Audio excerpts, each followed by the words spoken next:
Mitch, welcome to the Pacey Performance Podcast. It's a pleasure to have you, and thank you for getting up early. I know you're an early riser and have to get in work anyway, but thank you for coming on so early. Yeah, it's a huge blessing to be on here, and I really appreciate the My opportunity. pleasure. My pleasure. Right. So, anyone who doesn't know who you are, would you mind just giving us a bit of a overview of kind of your lead up to where you are at the University of Nebraska, and then what you guys are doing there? Yeah, I'm Mitch Cholewinski. I am from Pittsburgh, PA originally. Um, Grew up in the city, and then ended up going to Slippery Rock University and the University of Pittsburgh to kind of do like a dual degree for physics and chemical engineering. Whenever I was leaving there, I decided that I didn't really want to be a chemical salesman. I didn't want to work on an oil rig, the typical kind of chemical sales type or chemical engineering types of jobs. So my professor encouraged me to look into PhD programs. He wanted me to look at one in chemical engineering, and he wanted me to look at one that was outside of chemical engineering. And during my time in college, I'm not very athletic. I'm 5'8" on a good day if I sleep right. And one of the things that whenever I was growing up, I played football and baseball my entire life. I was just overweight, unathletic. And whenever I got into college, I actually ended up losing a bunch of weight, and that came from just starting to read research articles and starting to read like different websites, T Nation, Muscle and Strength, Muscle and Fitness, and things along those lines. And that kind of started my passion for it. So I was like, like this exercise science kinesiology deal was like kind of cool. Um, so I applied to go to school to get my PhD in exercise science and nutrition at Baylor. Got in for whatever reason. They took a chemical engineer and a physicist, and they let me start off with a PhD. So I went down there and started to work there. And during my time there, they kind of just asked, "Hey, we want to get some research going inside of Division One athletics. There aren't very many people that are doing that right now, at least in the United States. Like, can we get you over there and just start to get you working?" I said, "Yeah, like absolutely. Like it'd be a blast to work with Baylor football." And just kind of get used and just try to see what that's like. And whenever I got over there, I met Josh Nelson, who's now with the Atlanta Falcons, and Andrew Altoff, who's now with the Carolina Panthers. And they kind of just got my foot in the door, kind of taught me what all this was. The department there is called Applied Performance. And that was really like my first chance to kind of get into sports science and kind of get into strength and conditioning. Um, and just fell in love with it. I didn't even know it was a job whenever I was going down there. I didn't even know it was an opportunity. And then here I am 6 years later. Stayed at Baylor for 3 years and worked underneath Coach Aranda for his first year. And then I went down to Texas, University of Texas, and worked for Coach Sark for his first 2 years before coming back up here with a coach role. Do you take any of your chemical engineering into your day job right now? Do you lean on it at all? Um, a Okay. little bit, to be honest with you. Like one of my favorite classes in chemical engineering was process dynamics. So looking at controllers, looking at feedback, feed forward loops, looking at kind of different ways to control the chemical reactions that are going on inside a reactor, which is a lot more simple than the human body, but still like it helps shape a lot of what I think and like how I think about things, right? Like at the end of the day, like whenever we're in the weight room, whenever we're on the field, like we're running an experiment. Not everybody's gonna react the same. Not everybody's gonna have the same exact stimulus. Like not everybody's gonna come in the same start point each day. So, like, looking at things in terms of like a complex reaction with our guys, looking with the inputs and then looking at the outputs and trying to measure, like, okay, did we actually have the intended effect? It's kind of like how I shape things and how I look at things. It's also helped me with my organization. So, like, I love flowcharts. I love decision trees, like anything to kind of just break everything down and make it a little bit simpler and put it into this is what I expected. I get it, did I not? And kind of move on from there really shapes like how I go about things.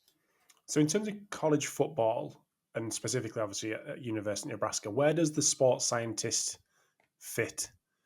You're obviously just football, but is there another sports scientist who's over Olympic sports and basketball, and where do you fit in the backroom staff of football specifically? Yeah, so I'll start with your first question of like the University of Nebraska. So we have a long-standing department here called the Nebraska Athletics Performance Lab.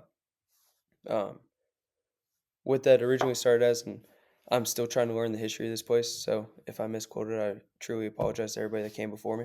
But what that started as more as a research emphasis, and that started at looking at. We have a great biomechanics lab up there, a great markered motion capture system up there, and we use it a lot for our return to play, looking at kind of like more final checkoffs. But really, it started as that, and then as sports science started to develop, as we started to have more in-house need for having somebody that's a true like boots on the ground with like catapult and force plates and those types of deals, they started to build out their department. So now there's, I think they're hiring two temporary positions. So now I think they're up to 7 people, I believe, that service all the Olympic sports. Think about men's and women's basketball, baseball, wrestling, volleyball, and those sports. I am separate from that, so I am football only. So that's this is a new position that started whenever Coach Roll came here, and that's just because of his previous experience with Coach Altoff, who was with him ever since he got to Baylor. So he knew the value in the position, and whenever he came here, he wanted to make sure that he had his own person inside of football. So No pressure. yeah, yeah. I mean, it's the same way it was for me at Texas.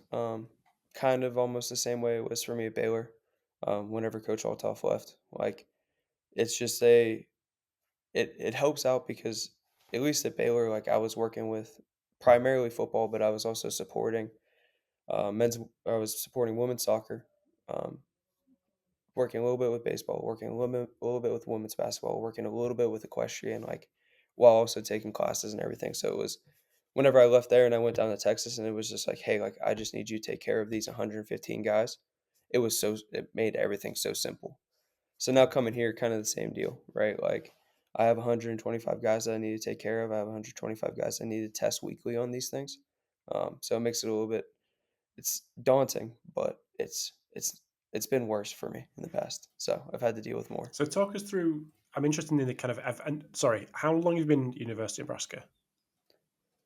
So right about 14 Okay. months, 15 Okay. months. So relatively short period of time, but I'm interested to hear about the kind of evolution of what it was like when you came in, what were the first things you wanted to do, and then how that's kind of moved on to where you are now. I'd love to get a, and this is 4 questions in one again, so apologies.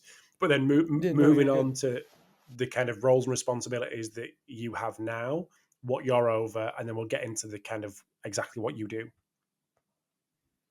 Yeah, so I got kind of lucky, kind of unlucky whenever we got here. So they had catapults in the past with the previous staffs. They had force plates with the previous staffs, but they didn't have a NOR which is one of the key pieces for me. So I ended up like the very first thing before I even got up here, because I accepted the job right around January, like New Year's, basically New Year's Day is whenever I accepted it. Um, Still had to move all my stuff from Texas. Still had to get back from our bowl site because we made it to a bowl game, and it was kind of a later game. Um, so just trying to figure out, okay, like what do we have? What do we need to buy? Like where do we need to upgrade and kind of do some of those things? Um, so really like my first month and a half was just figuring out like, okay, like where are we as a department?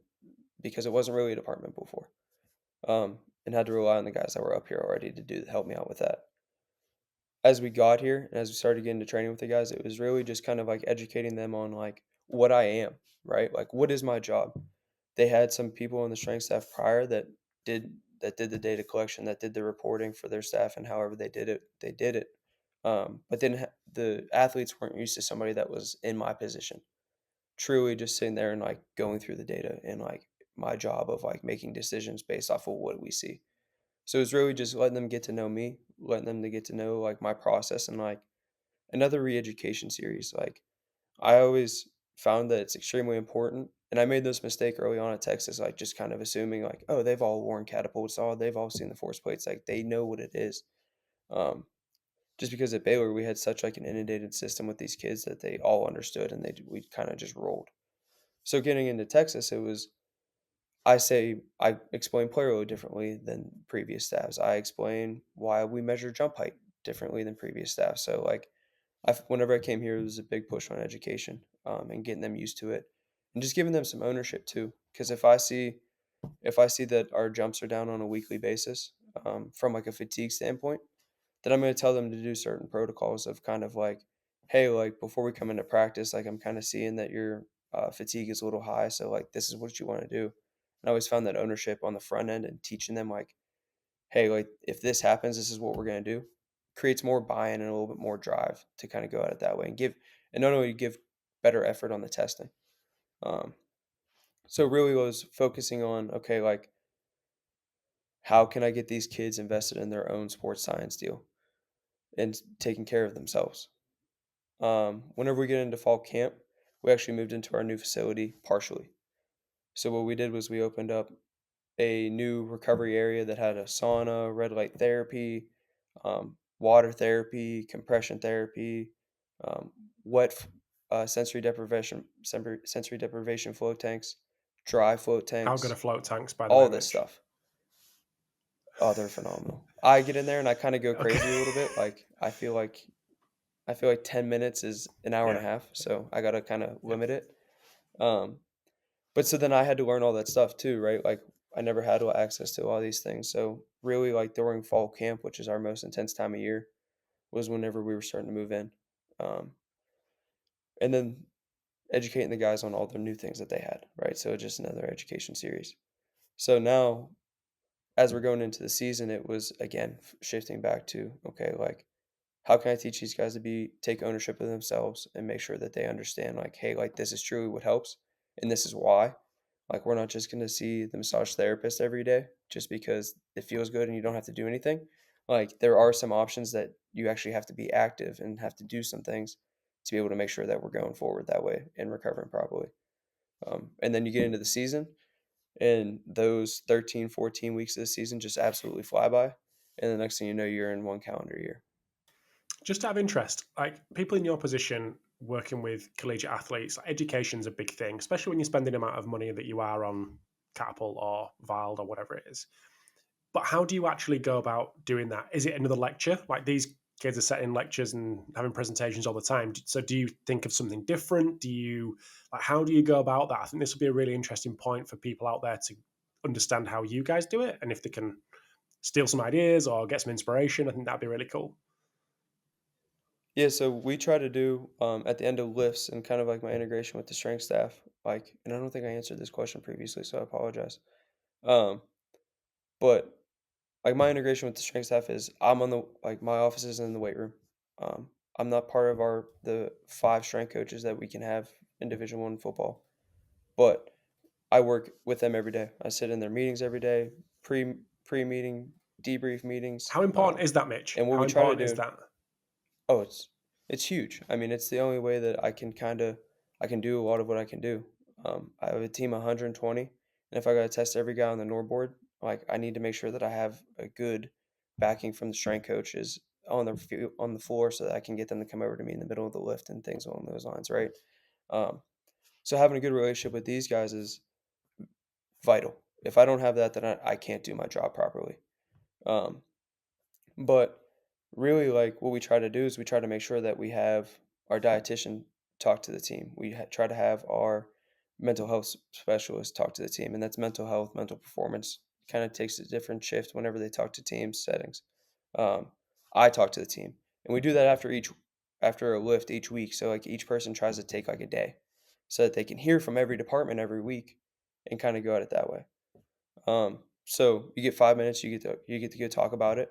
So what I try to do is I just try to build it out that way. Hey, quick hitters like, hey, this is player load. Hey, this is high velocity yards. Hey, this is our explosive efforts or acceleration load, whatever it might be, and then kind of brief over it with them. And then in our recovery area where we got all these beautiful, massive TVs, I have slides going to kind of reiterate what we talked about, and going at it that way. And then really too, like as a guy gets flagged for something, as I see something pop up, I talk to the guys about it. I text them. I say, "Hey, like your jump height was down compared to usual. Like I want you to do this, and this is why." Um, and then if you have questions, like come and talk to me. And inevitably, like, I have them doing something active in the weight room. So I see them walk in, I go out and I have a conversation with them about it and circle back around, and then inevitably they start to ask, "Well, like, I don't really feel that tired, like, why are my jump heights down?" And then that's, like, kinda how you have that conversation, right? The other piece that's been big for us is we just purchased Smartabase. So what I'm able to do is I'm able to save something each day for them, and I kinda call it their daily journal. Um, but it pulls together, okay, like this is my player load today. This was my jump height today. This was my peak power on squat today. Like these were our things where we went through and we did these different movements, and now it's on their phone. So they can go on and they can take a little bit more ownership of, hey, like we jumped today, or hey, we did the Nord board. Like how many newtons did I pull on the Nord board today? And kind of look at it that way. So it kind of gets them a little bit invested too. I'm interested to see that this is where you are now. I know you've been in there 14, 15 months, but where do you see you kind of moving towards? You've mentioned smarter base, so getting AMS, pulling things together, giving more ownership to them by putting it on the phone so they can understand what they're actually doing day to day. Is there any angles that you'd want to, like, if I spoke to you in 2 years, like what would have happened between then and now? What's the kind of big things that you want to tick off and improve on? And as not as a sports scientist, yes, but sports science as a whole, like where's that Yeah. all moving?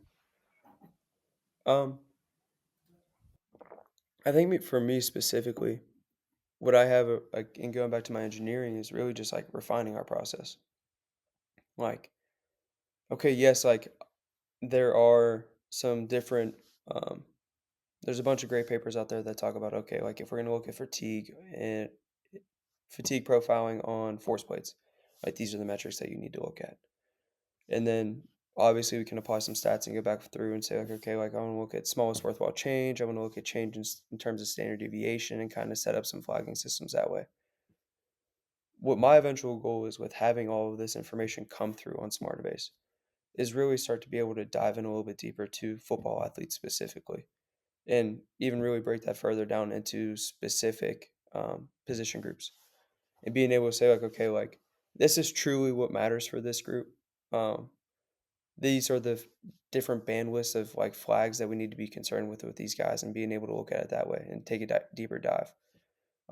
And then same thing on the other side with performance modeling. Like, okay, like this is how much work we're actually doing in the weight room. This is how many reps of certain movements that we do. The strength staff runs something called the System by Johnny Parker, Al Panarello, and there's always one more that this always escapes my mind. Um, but so like we're highly regimented in terms of our volume that happens in the weight room. So that makes it easy for me to be able to put in and say, like, okay, across this week we're gonna have 25 reps of clean, 35 reps of squat, 40 reps of bench, and being able to see at the end of the day with elite form or just a true 1RM testing, like, okay, like what is the effect change that we had coming from there? So really just being able to get a little bit more analytical of like and quantifying almost our return on investments and things. Hey, we're spending this much time at bench. This is what we saw return on investment looking at it that way. Like how is and just being able to quantify and kind of give us bandwidth of, hey, we know we really need to get better at the squat with this group. Okay, like what is our optimal range of squats over the next 8 weeks that we can really drive the performance without without increasing the residual fatigue too much going into fall camp as we go at it that way. There's a little story, a media story that's come about here. So Wayne Rooney, who was actually at DC United in the MLS, England's all-time leading goal scorer. He was on a panel on a football game at the weekend, and they were talking about like refining technique and like how much practice guys have in training and after training. And he'd created a bit of controversy because he'd said lads don't stay out after training anymore. After practice, like soon as practice is finished, everyone's in because he laid that on at the feet of the sports scientist because they were monitoring load and monitoring minutes. And he's like, we used to stay out for 2 hours taking shots and shots at a goalkeeper. But he said now, because of sports science, everyone's in. And they were like, oh, wow, is that really the case? And they're like, yeah, no one does any extras. And that was obviously a negative play on sports science, but I think it is often the reality. So my question to you is how have you gone about being a sports scientist to not try to have those, this is what you can't do, and been the guy in the guy who walks around with a laptop, which I know is something that people fear here, and telling people that they can't, that telling the head coach they can and can't do things. How have you gone about it to try to be the opposite, or to try to have a positive influence versus always been the you can't do that, and the dictating guy with the laptop? Yeah. Um, it's something here too. Like the NBA and load management has been like this huge, like almost curse word, right? Like, and for some of it, I get right. Like nobody wants to be told, "Hey, this is what you can't do. Hey, this is what you can." Like you have to do it this way. You have to do that. Like, um, I kind of tell people like we're kind of like used car salesmen. Like we have to like talk people out of buying the Corvette and say like, "Hey, you have 4 kids. Like you should probably buy the minivan." Um, it's not sexy, it's not fun, but like this is probably the better play than the Corvette. Um, and like it's kind of how I explain to people like who don't really know what I do. It's like, hey, like I'm the guy that's sometimes not fun for the position coaches or for the head football coach, right? Um, but really like the way I try to go about it is all of our coaches they want work done, right? Like they want to be able to get enough work done from a tactical standpoint to be able to make sure that their team is prepared. Because ultimately, at the end of the day, it's the performance on the football field is what's going to keep my job, going to keep the head strength coach's job. It's going to keep the head football coach's job. Like, if we don't win, we won't have a job, and that's ultimately what it comes down to at the end of the day. So, like, the last thing that I want to do is I want to be able is say, did I let them practice enough? Of course, over the course of a year, over the course of 4 years, over the course of however long we're here, um, like I don't want to be able to, I don't want to look back and say, "Hey, was I too restrictive?" And I think a good way for people to think about is like, and I try to take this approach is, I try to help the strength and conditioning coaches get our athletes prepared for what our coaching staff will ask during fall camp. Because I ultimately look at it that way, my position that way. It's, hey, I know what we're going to do during fall camp. I have all the yardages. I have all the demands from our guys from a time standpoint, from a sprinting standpoint. If I have those answers, and then I try to get to the coach at the end of at the beginning of fall camp and say, hey, like this is too much. But this entire time I had the roadmap. Like then I messed up, right? Now, obviously, there's going to be some aspects in there where we can periodize a little bit differently. We could be a little bit smarter about how we start some things off to make sure that we can hit higher peaks. And I think that's kind of like the other side of things is, um, yeah, on maybe like a few days here and there, I might be telling us that we might need to pull back. But there are a lot more days where I'm able to say, hey, if we do this smartly and we do the reintegration properly, we do the periodization properly, and we stick to the plan, we can actually hit higher amounts of player load over the course of 5 to 6 weeks than if we hit high levels for the first 4 days of camp and our guys are taxed, and then the fatigue has just killed them throughout the rest of camp. So like it's very much so an aspect of just being able to say like, okay, like this is the amount of player that we want to get. Like we can actually hit this if we just do it in a proper way. And Coach Rule is amazing. Like he understands a lot of this stuff. A lot of the time, like whenever we're putting the practice plan together and we're looking at the script of the day, he can get pretty darn close at looking at like, hey, this I said like today's team average play rate is gonna be a 485. And like lo and behold, I download it and I process everything, clean out all the outliers, and I look at it and it's 492. And it's just like he's started to do these things and he's being able to realize it just because he's doing it for so long. Um, that we can have these conversations pretty abstractly, and I don't have to have my laptop up there with me while I'm talking to him. Like we can kind of just sit there and kind of go through some things and look at old practice faces and just be able to say like, hey, like I'm looking for somewhere around a 375 today based on our plan. Okay, like we can look at practice 3 from last week, practice 3 from 4 weeks ago, practice 3 from 2 weeks ago, and those are all pretty close, and we can have a conversation around that. So it's really just about, like, picking your spots. I found with at least with our coaching staff of hey, like, I'm not going to tell you you can't do anything, but we're just going to try to do it in a smarter way so that you can actually get more than you think you would later on down the road. So is fall camp your kind of biggest time of the year for volumes, intensities in prep for the season? Okay.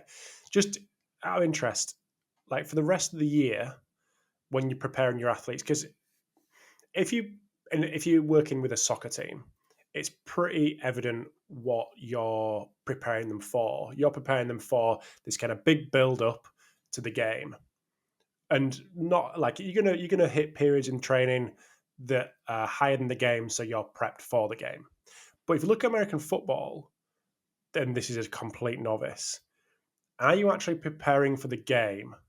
Because I would imagine that fall camp, in terms of what you do, is just so far above the game that the rest of the season you're not actually prepping for the not prepping for the game, but you're prepping to handle what's been chucked at them during that camp period. Is that right? That'd be right. Okay. Yes and no. Like, at the end of the day, like, we're looking at you're using the game to help guide some of your decisions in camp. The issue that comes with camp in terms of American football, especially at the collegiate level, is there's just so much packed in. So you basically have 3 to 4 weeks, depending on how the academic schedule works out. Kind of like what if you're playing in week 0 or you're not.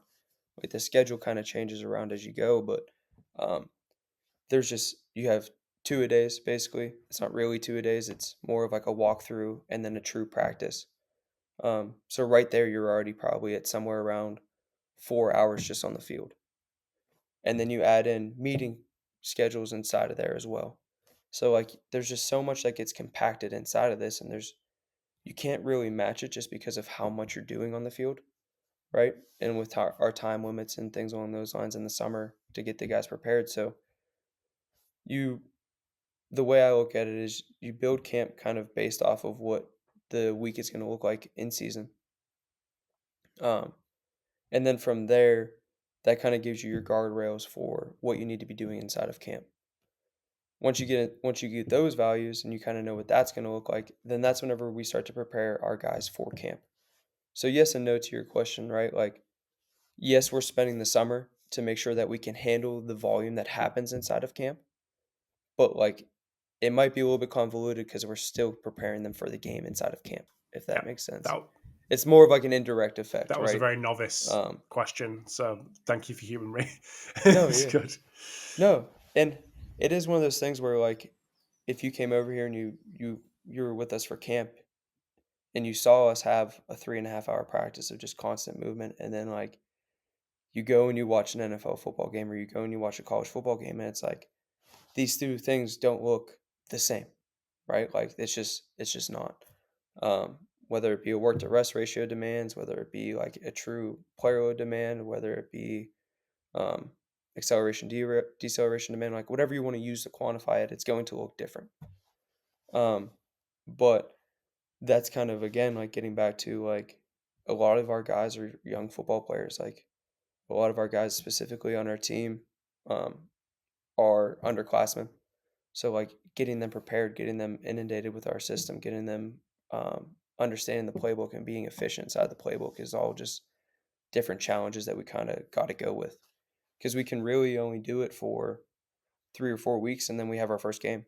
And in the Big Ten, like we're starting off with a conference opponent week one more often than not. So it's like the first game like matters in terms of the postseason standing. So for us, it's just one of those things where we just got to be smart about it. And a lot of people kind of let it get away from them the first 4 or 5 days, and that's where you start to have a lot of issues.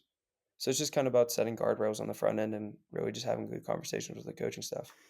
You were kind enough to send me a little kind of a promo educational video of what the guys did at your place, and you featured in it and featured really well, by the way. Um, but you spoke about bucketing players to understand more about their needs and the kind of things that you do to do that. Would you better talk us through exactly how you do that, the kind of stuff, the kind of tech and information that you use, and the buckets that are created off the back of that? Yeah, so kind of getting back to our strength staff's philosophy. This is something that we used at Baylor whenever we didn't have all the measuring qualities that or technologies that we have now. Um, but it really starts out with Alvar Mueller's hierarchy of athletic development, um, and really just kind of quantifying guys based off of their amount of development in those areas, and just kind of seeing where we can take these guys. So at the very bottom of the pyramid, we're talking about like general physical preparation, and that kind of just goes by the wayside unless there's some very unique cases where some of our guys need a little bit of extra help. Like if we see somebody that really sucks at nasal breathing, like we're going to start to teach them and to start to do some general physical preparation and teaching them how to do some of those things. But more often than not, like that's kind of just overlooked because we know that we're going to be developing that for the football demands based off of catapult and those things. So the next level up is we're looking at strength. Um, and we're measuring strength through traditional methods. So looking at squat per body weight, clean per body weight, bench press per body weight, the traditional football KPIs. But then we're also going to use the force plates that we utilize every week. So we're going to look at concentric peak force by body mass. We're going to look at um, drop jump peak force by body mass and really start to quantify like, okay, like we have some slower demands of strength and some characteristics of strength, but then I also want to look at the fast demands of strength, looking at it that way, right? So like that's where we're starting to get into with the counter movement jump and the drop jump peak force by body weight. On the next level up, we're going to start to look at power. Um, Coach Vermeil calls it explosive strength, but we just simplify it and just call it power for our guys. Same type of deal. So whenever we lift on the platform, we have elite form. So we're able to really monitor peak power by body weight of the same movement. So we're looking at clean bench and back squat. We're looking at peak power output on the force plates. And some new things I'm kind of looking into is just starting to look at like some different tests on the force plate. We're going to have a squat stand now. So kind of getting back into looking at isometric force, really slow force on the when peak power output and being able to kind of dive in a little bit more on that. So kind of like with those two buckets form the majority of where our guys are going to fall.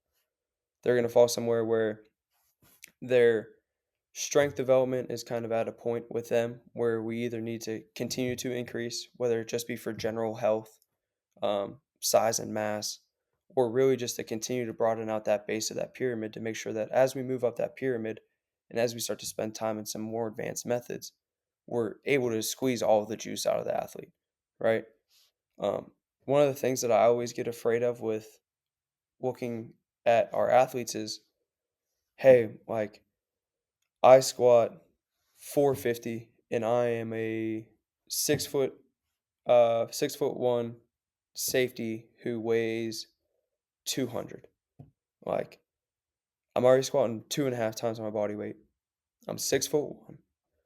Like I am starting to get into the point where I'm a little bit older in my career. Like, is the return on investment of trying to take me from 450 to 465 really worth it?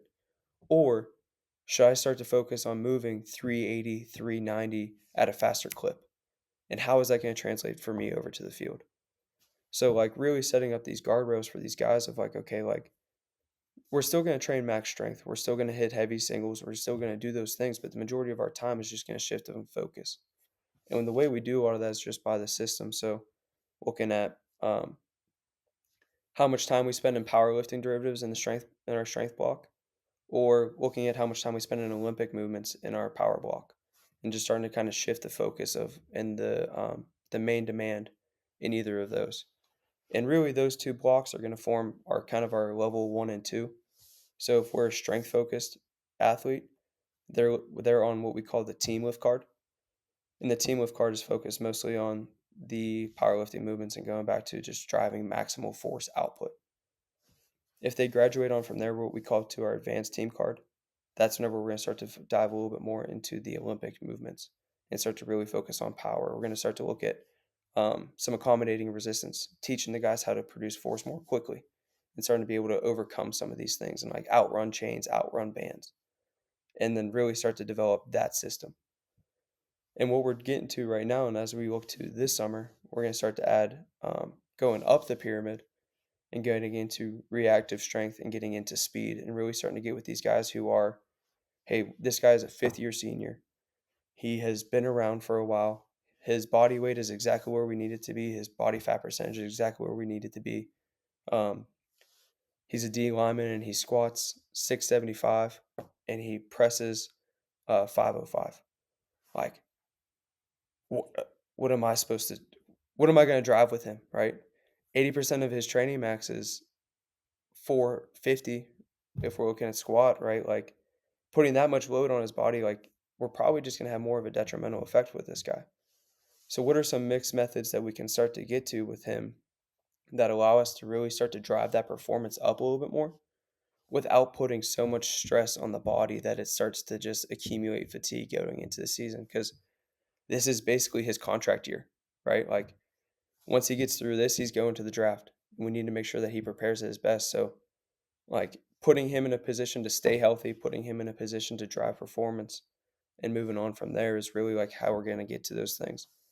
And like how we test reactive strength is just a traditional test, right? Like, we're looking at counter movement jump RSI, we're looking at drop jump RSI. We'll get in a little bit more too in terms of change of direction. So, like, looking at a 5-10-5 test for our guys just to try to take it back to original football style things. And then obviously with speed, we're looking at max speed. We're looking at from catapult, and then we're looking at 40 time, and looking at some metrics of momentum in there too to kind of characterize it based off of body weight. Um, but as we go up and down that pyramid, like, I try to incorporate as much as I can from traditional football KPI testing, right? Whether it be combine testing or whether it just be the brute force strength coach, like max squat, max bench, max clean. Just because whenever I go upstairs and I'm trying to talk to our position coaches of, hey, like, this is what we're working on with this guy and this is why, they have some frame of reference of, okay, like, yeah, that is good. Or like, yeah, that is strong. Like, yeah, that is fast. Because if I just talk to them about force plates and elite form peak power all day, like, they're going to glaze over and they're not going to understand. They're going to be like, well, so and so in the league is weighs 250. This guy's only 230. Like, I don't understand why we don't have to put weight on him. And it's like, well, that guy's also 4 inches taller than he is, but like, let's just stay away from that, right? So, like, trying to build some guardrails for our guys too, of like our coaching staff, so that they can have some ownership and some understanding of what we're doing with their guys in the weight room. So how do you go about monitoring this so you can adjust the buckets? So you can push them up, bring them down, depending on what's going on. How do you have it regular monitoring, regular testing? How do you go about it? Yeah, so every week we'll jump on the force plates. Every week we will, not every week we won't do a drop jump, but I try to do a drop jump pretty, like, revamping this a little bit, but we're getting to beginning and end of semesters right now. It's kind of like what we're looking at with drop jumps. They do it in training, but it's harder for me to monitor in training than I can with everything Why else. is that? But looking at some different ways, just because there's so Okay. much going on in the middle of a training session, right? Um, with trying and like one of the things I noticed with the drop jump too, like, as they're doing it throughout the session, like, it's a little bit harder for it to be standardized. Like, it not so much with like doing a Nordic, right? Nordic values are going to be pretty steady throughout a training session, no matter if you hit it at the beginning or the end, just as long as you don't hit it at the last set of 15 Nordics of the day, right? Last set of 3 of 5. Um, so, like, but if you hit a drop jump before your early squats, that's going to be a drastically different value than at the top working sets of your squat. So with that, I try to be a little bit more standardized just because it can fluctuate so much throughout a training session. Um, so just setting up some different protocols to make sure that we are getting some accurate information from there. Um, but really, like, it's about like my philosophy for a lot of this stuff and the way I talk to the guys about this is like I call it assessment, not testing, because it happens so often with them that it takes away all the anxiety of the testing situation. Like, it's just something that they know that they do. They know whenever they walk in the door on Monday, they're going to be jumping on the force plate. They know on Fridays we're going to be testing our Nordics. They know whenever they're at the rack and they're using elite form daily, like, they understand that that's profiling some of their performance just through some of those talks, right? They know like, hey, um, if I'm squatting at 80%, like they know that this is the speed that they need to be at because it's going to light up green or red. So they know if they're performing the intensity at the selected movement that or at the selected velocity just because of that. So like these guys understand and they have a little bit of ownership going back to like what I talked to before of like teaching them what it is. Um, they understand that this is happening constantly. They understand that this is being used for to make decisions about health, to be used for decisions about what kind of lift card they're going to go through. Um, and they understand that it's an important part of their development to be able to make sure that like we're making accurate information or accurate decisions about these guys. So like it just increases the buy-in going back and forth, and it's just kind of like a feedback loop, right? Hey, I'm starting to jump higher because of this card. I'm starting to get stronger. I'm starting to see it on my smarter base. Like I could see the peak force by body weight output start to go up. So like I'm gonna try to jump harder, and like now, like okay, like after a whole semester of this, like I'm now on the advanced card, which is what I wanted to be on originally the entire time, right? So it's like it's just kind of like a self-serving model almost that the guys kind of get into. That was you've maybe answered it already, but what's the view of doing a drop jump, normal, no force plates? The force plates come out. Does that change? Does that change what you see in terms of like intensity goes up? People switch on output. I mean, you don't know the output of the first one, but you do of the second one. Does that change things up as soon as you bring the tech out? Yeah, I mean, immediately as soon as I can give guys a number, a score, somewhere where they can say like, did I do this the best today? Everything just rockets, right? Um, and that's kind of what I'm working on my PhD for is looking at like the feedback. And now obviously like we know from research like whether it be feedback at the rack, feedback at jump performance, feedback at golfing performance, whatever it might be, like feedback helps you get better because it drives intent and drives motivation and drives competition. So like as soon as I pull out those force plates and as soon as I start to give scores on RSI, which is what I always tell them, like I won't tell them jump heights off of drop jumps just because I don't really want to mess with that too much. I want to look more at the RSI factor and like getting off the ground fast. So I won't tell them jump height. Because what you actually see is they start to slow down and they really start to like get into deep knee and hip flexion. And then that's whenever they try to pop up that way rather than just focusing on punching the ground. Um, so like it can change your testing environment completely as soon as you start to give them feedback, as soon as you start to put force plates out. So like it's about being strategic in that way too, of like using it the right way, and knowing that it's going to change things. But like again, like I rank, record, and publish everything that we collect. Like in our weight room, we just moved into this brand new weight room. We have I think it's 9 TVs if I remember correctly that have all of our testing. So whether it be Nordics, jump heights, back squat maxes, top speeds from spring ball, whatever it might be, anything that I can put up on the TV and get the guys to see it and get them to compete against each other, I'm going to put it up there because it's just going to change the intent each time we do it. In terms of your testing protocols, is there anything that you've removed because you just didn't see the value in recent times when you first came in to change things up? Is there anything there that comes to mind? Yes, that's a perfect question. It's one of the ones that I'm actually going through right now, Because and trying to see I think, like, sorry to interrupt as soon as I've asked the question, no, but you're good. this is probably one thing that has come as a bit of a trend. Like when I've asked people what they do, it's not necessarily what they're going to do more of. It's actually what they're going to strip back. So 10 metrics becomes five, or five becomes three. People actually going the other way versus what they may have done 5 or 6 years ago, which is add, add, add. So just get your opinion. Yeah, and that's kind of like what you asked about originally. Like, what do I see myself in kind of 2 years in this role? Is just like really refining that process and really like figuring out like, and that's one of the things I'm going through right now. What we did or what we do currently, and I've done it for a couple years now, is uh, hip adduction and abduction at the bent knee position at about a 45-degree knee flexion, and looking at it that way. Um, what I'm seeing though, as I dive more into it and as I start to like really start to quantify like the force outputs, because I'm starting to get enough data now, like in season and out of season, it's just I'm starting to see that it's so highly variable for our guys. Um, whether that be because the change of direction demands are so high, whether that be for whatever reason it might be. Um, there's just a lot of noise. So right now, what I'm going to start to do is as we move into the summer, I'm going to try to go actually long lever and see if long lever, true prone, hands across chest, and looking at squeeze at the ankle. How does that change what we're seeing? Does it become more stable? Can I pick up more of a signal as I'm looking at guys from either a health risk standpoint or even just a fatigue standpoint? And really starting to dive in that way. So like over the course of May, that's what I'm going to really start to be messing around with some of our guys that are still staying around here who are going to be coming in and training weekly. Like, okay, like what are the pitfalls of this? Like, hey, if I tell the rest of the guys on the team like these cues, like how do you interpret that, and like what do we see on the or what do we see on the force output?